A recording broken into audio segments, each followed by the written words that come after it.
Welcome students in our next video related with the carbon and its compound class 10th NCERT. So in this video we will do the chemical properties of carbon compound.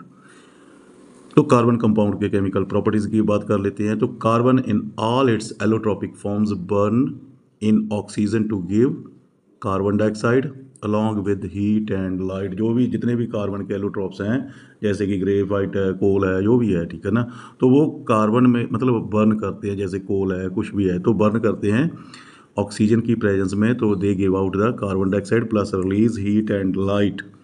तो most carbon compound also burns to release carbon dioxide. तो compound भी जो carbon के allotropes तो burn करते हैं, तो carbon के जो कंपाउंड्स हैं ना, मोस्टली जो कंपाउंड हैं वो बर्न करते हैं, they will release the CO2। तो वो भी कार्बन डाइऑक्साइड रिलीज करते हैं। जैसे कि मीथेन की बात करते हैं, यहाँ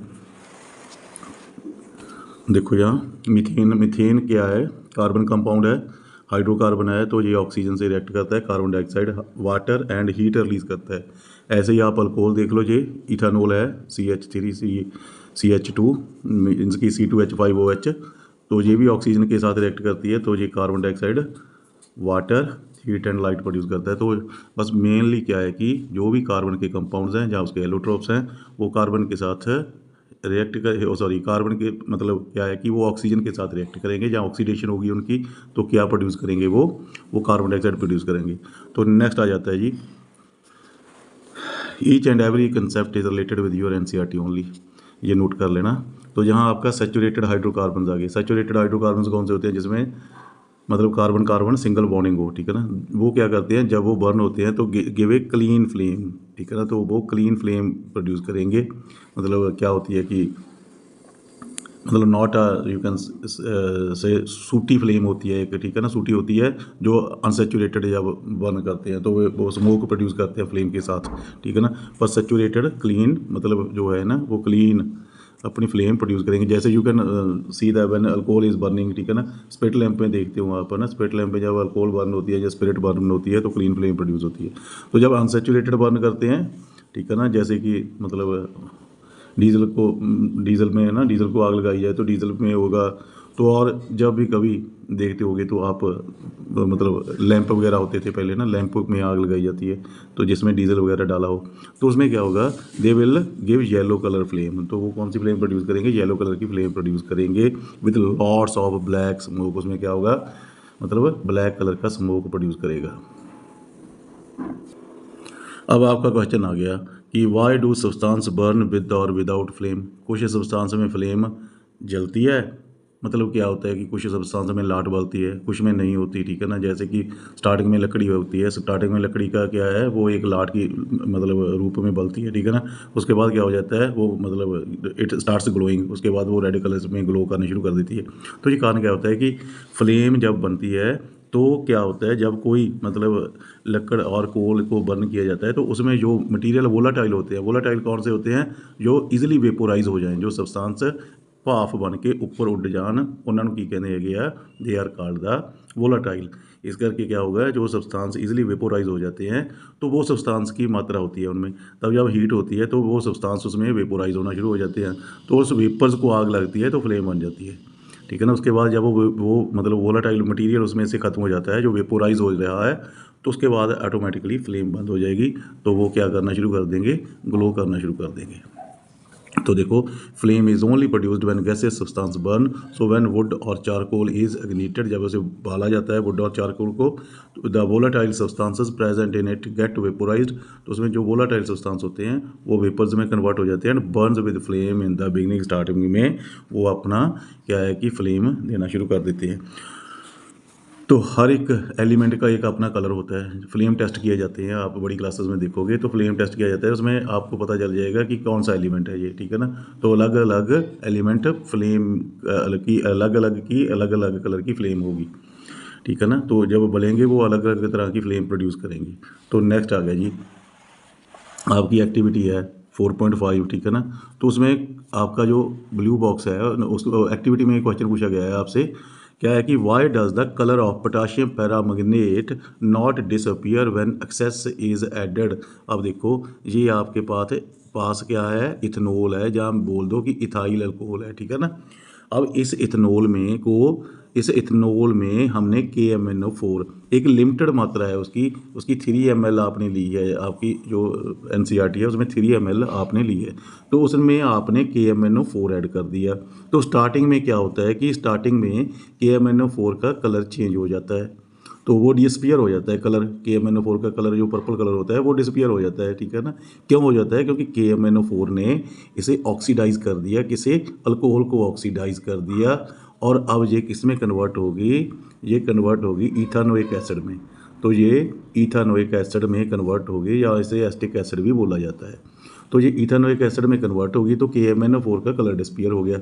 उसके बाद जब हम ज़्यादा से ज़्यादा KMnO4 ऐड करते रहेंगे, तो जिस अल्कोहल ने KMnO4 को रिड्यूस करना था वो तो ख़त्म होगी अब, क्योंकि अल्कोहल जो सारी की सारी अल्कोहल है वो किस में कन्वर्ट होगी? वो तो इथानोइक एसिड में कन्वर्ट होगी। अब अल्कोहल रही नहीं उसमें, उसका तो सारे का इथानोइक एसिड बन गया। तो इथानोइक एसिड है जो वो KMnO4 को फर्दर रिड्यूस नहीं करेगा, ना कि KMnO4 इसे ऑक्सीडाइज कर सकती है इथानोइक एसिड को, ना ही फिर ये इसे रिड्यूस कर सकता है। तो फिर क्या है कि एक्सेस में जब आप डालोगे तो उसका कलर सेम का सेम ही रह जाएगा, उसका कलर फिर डिसपियर नहीं होगा। ये देख लो, ये लिखा हुआ है because whole ethanol is oxidised and nothing left for oxidation, क्योंकि सारी इथेनॉल तो ऑक्सीडाइज हो चुकी है। क्या बन गया इसका ये इथेनॉल का इथेनोइक एसिड बन गया, तो अब तो बची नहीं है। तो therefore added alcohol remain unreduced, added alcohol नहीं, KMnO4, तो जो एडेड की हुई KMnO4 थी वो अनरिड्यूस रह गई। अब वो क्या नहीं करेगी? वो ऑक्सीडाइज नहीं करेगी उसे, ठीक है ना। तो नेक्स्ट आ गया जी आपका the compound which give oxygen to other. अब मतलब ऑक्सीडाइजिंग एजेंट कौन से होते हैं? जैसे KMnO4 है, ये ऑक्सीडाइजिंग एजेंट है। क्यों है जी? क्योंकि इसने अपनी ऑक्सीजन दी है, किसी को ऑक्सीजन दी है। एजेंट का काम होता है किसी चीज़ को किसी को दे देना, जैसे कि पॉलिसी एजेंट होते हैं तो वो पॉलिसी बेचते हैं। तो यहाँ KMnO4 ऑक्सीडाइजिंग एजेंट है, क्योंकि ये अपनी ऑक्सीजन दे रही है, ऑक्सीजन बेच रही है। That's why KMnO4 is oxidising agent.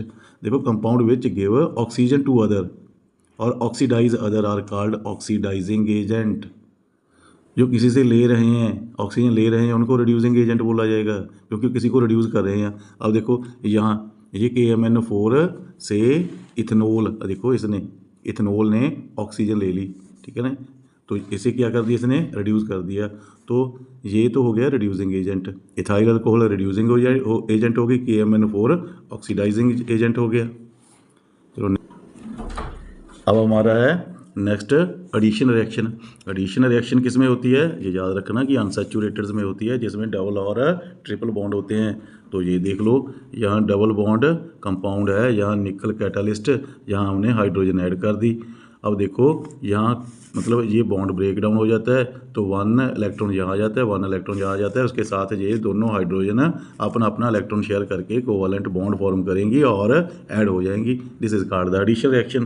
तो नेक्स्ट आ जाता है सब्सटीट्यूशन रिएक्शन। सब्सटीट्यूशन रिएक्शन किस में होता है? ये सैचुरेटेड हाइड्रोकार्बन्स में होता है, जिनमें सिंगल बॉन्ड प्रेजेंट होता है। जैसे कि सब्सटीट्यूशन में क्या होगा? सब्सटीट्यूट होगा, एक रिप्लेस होगा, उसकी जगह पे दूसरा आ जाएगा, उसका सब्सटीट्यूट आ जाएगा। फॉर एग्जांपल जहाँ Cl2 है, यहाँ एक क्लोरीन जहाँ इसके साथ आ जाएगा CH3 के साथ। देखो यहाँ से H रिमूव हुआ, तो ये H देखो Cl2 ऐसे ब्रेक डाउन हो गया, Cl ऐसे ब्रेक डाउन हो गया, तो एक H है जो इसका वो अपना लेकर आ गया, बॉन्ड लेकर आ गया, तो इसके साथ चला गया, ठीक है ना। तो ऐसे देख लो आप, ये Cl है, ठीक है ना, इसके साथ है एक Cl इसके साथ है। अब क्या हुआ? ये H आ गया, इसने इसके साथ है अपना बॉन्ड बना लिया, ठीक है ना। तो एक यहाँ से कहाँ चली गई? इसके साथ जुड़ गई, ठीक है ना। तो ये इसने क्या फॉर्म कर लिया? ये फॉर्म किया, ठीक है ना। तो क्या है कि HCl में मतलब क्या है कि सब्सटीट्यूशन रिएक्शन में हाइड्रोकार्बन में से हाइड्रोजन निकाल देता है सब्सटीट्यूट, तो उसकी जगह पे अपना मतलब अपने आप को लगा देता है, ठीक है ना। तो सब्सटीट्यूशन रिएक्शन में जैसे कि यहाँ क्या है आपकी मीथेन है, यहाँ क्या बन गया? मिथाइल क्लोराइड बन गया, जहाँ क्लोरोमीथेन बन गई, कुछ भी बोल सकते हो आप, ठीक है ना। तो नेक्स्ट क्या है जी?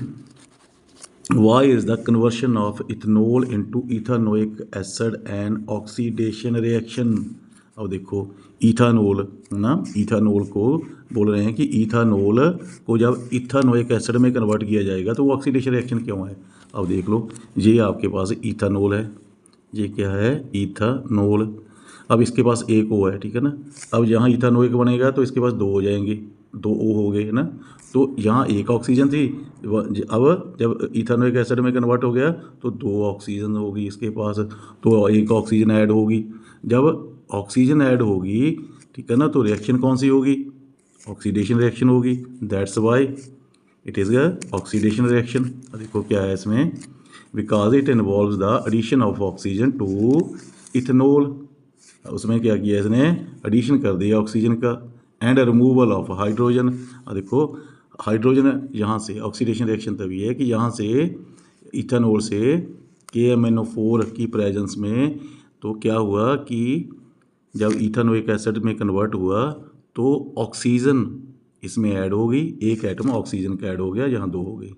तो यहाँ 5 हाइड्रोजन के थे तो हाइड्रोजन 2 बाहर चली गई, ठीक है ना, 2 हाइड्रोजन बाहर चली गई। तो क्या हुआ, हाइड्रोजन एटम 2 बाहर चले गए एंड ऑक्सीजन उसमें ऐड हुई। जब ऑक्सीजन ऐड हुई और जहाँ फिर हाइड्रोजन बाहर चली जाए तो रिएक्शन क्या होती है, ऑक्सीडेशन रिएक्शन होती है। तो नेक्स्ट क्या है जी, आपका क्वेश्चन है, a mixture is burnt, a mixture of oxygen and ethyne is burnt for welding. अब जब आप वेल्डिंग देखते हो ना, वेल्डिंग जो पित्तल वेल्डिंग करते हैं वो जिनके पास इथाइन का वो होती है, गैस होती है, उसमें वाइट कलर सा पाउडर जैसा होता है, तो वहाँ क्या होता है कि ऑक्सीजन और इथाइन को ही बर्न करते हैं मिक्सर को, ठीक है ना। मिक्सचर को, इथाइन और ऑक्सीजन को ही मिक्सचर को बर्न करते हैं, ना कि उसमें एयर और इथाइन को। एयर और इथाइन के मिक्सचर से वेल्डिंग नहीं होती। क्यों नहीं होगी, क्योंकि जो एयर और इथाइन का मिक्सचर होगा वो इनकम्प्लीट कंबस्टन प्रोड्यूस करेगा, जिसमें से इतनी ज़्यादा हीट प्रोड्यूस नहीं होगी जो किसी मेटल को मेल्ट करके उसे वेल्ड कर दे, उसे फ्यूज़ कर दे। तो ऑक्सीजन जब होगी इथाइन के साथ तो कंप्लीट कंबस्टन होगा, तो कंप्लीट कंबस्टन होगा तो इनॉर्मस हीट प्रोड्यूस होगी, ताकि मतलब इनॉर्मस हीट क्या करेगी, तो किसी मेटल को मेल्ट करके उसे फ्यूज कर सके। तो ये होता था जी आपका ये कंसेप्ट था, तो इसे याद कर लेना। तो नेक्स्ट हमारा 2 कंसेप्ट रह गए हैं इसके चैप्टर के, वो नेक्स्ट वीडियो में कर लेंगे। So thank you for watching.